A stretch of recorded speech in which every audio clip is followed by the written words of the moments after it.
Kuna maneno hapa nataka niyasome, ni maneno ya al-Imam Ibn al-Qayyim rahimahullahu ta'ala katika kitabu chake cha Da'u wa Dawa.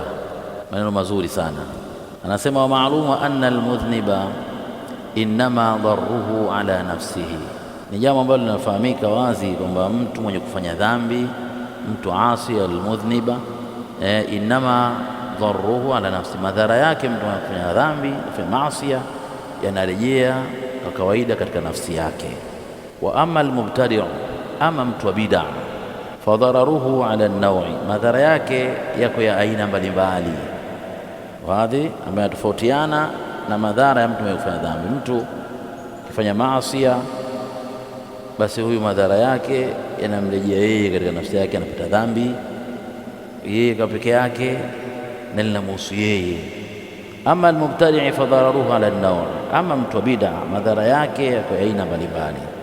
Wa fitnatu al-mubtadi' fi asli din, fitna ya mtu wa bid'a iko katika asili ya dini. Wa fitnatu al-mudhnibi fi shahwa, na fitna ya mtu kufanya dhambi, kufanya maasi, Muislamu mwenye kufanya maasi katika yale matamanio yake, sawa. Wal mubtadi'u qad qa'ada lin-nasi ala sirati llahi al-mustaqimi yasudduhum anhu, mtu wa bid'a amewazuilia watu, amewakalia watu katika njia ya Allah iliyonyooka, na wazuilia katika njia hiyo kutokana ile bid'a yake anayoifanya.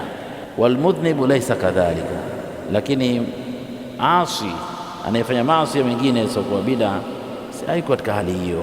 Walmubtadi'u qadihun fi awsafi rabbil wa kamalihi, na mubtadi' yeye anatia dosari katika awsafi za Mola na ukamilifu wake, kwamba Allah subhanahu wa ta'ala hajakamilisha dini hii na kadha, kuna mapungufu. Sasa yeye anakuja anaongeza baadhi ya vitu, anajalia kwamba ni katika dini. Walmudhnibu laysa kadhalika. Walmubtadi'u munaqidhu lima jaa bihi ar-rasul sallallahu alayhi wasallam, mtu wa bid'a anakinzana na kupingana na yale aliyokuja nayo bwana Mtume sallallahu alayhi wasallam. Mtume amefundisha jiepusheni na bid'a, alaikum bisunnati, lakini mtu wa bid'a yeye anafanya bid'a na sunna kwake yeye zinakuwa ni ngumu kutekeleza.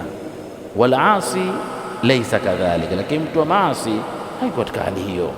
Walmubtadi'u yaqta' ala an-nasi tariqa al-akhirah, mtu wa bid'a anawazuilia watu kwa maana ile njia ya kwenda akhira.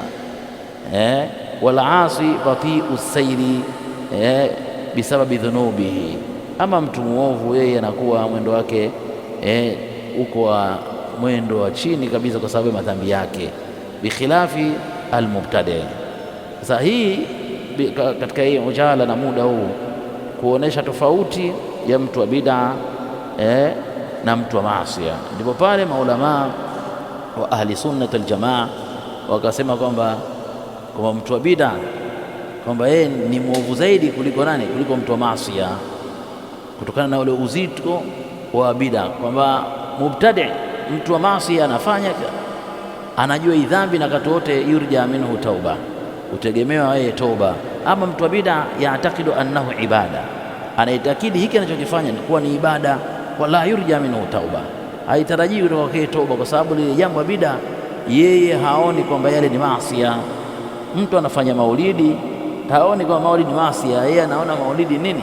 Anaona maulidi ni ibada, kwa hiyo anatubu. Hawezi kutubu. Lakini mtu kwamba huyu mtu anakunywa pombe, Muislamu anakunywa pombe, yeye mwenyewe anawazuilia watu wake wasinywe pombe, kama anajua kwamba ile ni nini? Ni jambo la haramu. Ikipita kutana watu wema, anajikausha ili asipepesuke, wakamjua kwamba yeye ni mlevi, hataki kujulikana kwamba yeye ni mlevi. Sisi tumefahamiana. Na wengine wamefikia katika miji yetu, ikifika mwezi wa Ramadhani wanaacha ulevi, wanaingia kufunga mpaka atakapoingia mambo tena ya mwezi wa mfungo mosi. Umeona tofauti ya nini? Tofauti ya asi na mubtadi. Mubtadi yeye ile bid'a si makosa, lakini yeye anataka na yuko tayari katika ile bid'a kukabiliana na yoyote yule, kuitetea bid'a ile. Lakini mtu wa maasi, ama mtu wa maasi ambaye yuko tayari atetee ulevi, atetee zina, atetee kadha, kiataka kifanya yeye hawezi kukubali ifanyike nyumbani kwake. Kwa hii ni tofauti iliyopo baina ya watu wa bid'a au bid'a na nini na maasiya.